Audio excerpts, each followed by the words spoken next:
د نیوز پریس چینل لیدونکو سلام، وخت مو بخیر. ستړي مشه پام وکړئ تازه لاندو مهمو خبرونو ته. امریکایي ډیپلوماټ وايي د افغان پوځیانو د جذب په اړه غیر رسمي خبرې پیل شوې دي. په امریکایي پوځ کې د پخوانیو افغان پوځیانو د جذب بحثونه په غیر رسمي توګه پیل شوي دي. پخوانی امریکایي ډیپلوماټ فلیپ ګزینټ چې څه موده وړاندې په امریکایي پوځ کې د پخوانیو افغان پوځیانو پر جذب خبرې کړې وې، په تازه مرکه کې ویلي چې په دې تړاو بحثونه په امریکایي حکومت کې په غیر رسمي توګه پیل شوي دي.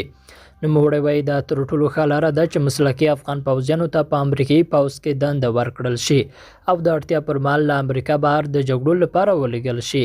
کازین ټینګار کوي چې امریکا باید افغان مسلکي پوځیانو ته د کار او دندې فرصت ورکړي او ښایي دا بحثونه ژر یوه پایله ولري. مخکې داسې راپورونه خپاره شول چې ګواکې ښایي امریکا افغان پوځیان د اوکراین جګړې ته د لیږلو په موخه په خپلو لیکو کې جذب کړي.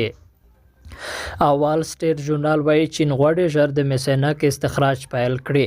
چین له افغان لوري سره د میساینک کان پر استخراج خبرې کړې دي. وال سټریټ ژورنال ورځپاڼې په یوه راپور کې ویلي چین غواړي د نړۍ د مسو ستر کان استخراج کړي، ځکه دغه هیواد د همګړۍ مسو ته اړتیا لري او په نړۍ کې هم د مسو بیې لوړې شوي دي. وال سټریټ ژورنال لیکي چې چینایي لوري په دې تړاو له افغان حکومت سره خبرې پیل کړې دي او هڅه کوي ژر دغه چاره پیل کړي. سرچینه کاږي چې استخراج شوي توکي به د پاکستان له لارې چین ته لیږدول کیږي او دا چاره د ریل پټلۍ جوړولو ته اړتیا لري. راپور کې راځي چین همداراز د هیواد په شمال کې د ګازو او تیلو پر استخراج هم کارونه پیلوي او هڅه کوي دا دوه چارې ژر تر ژره پیل شي. درنو لیدونکو له ملتیا مو مننه کوم.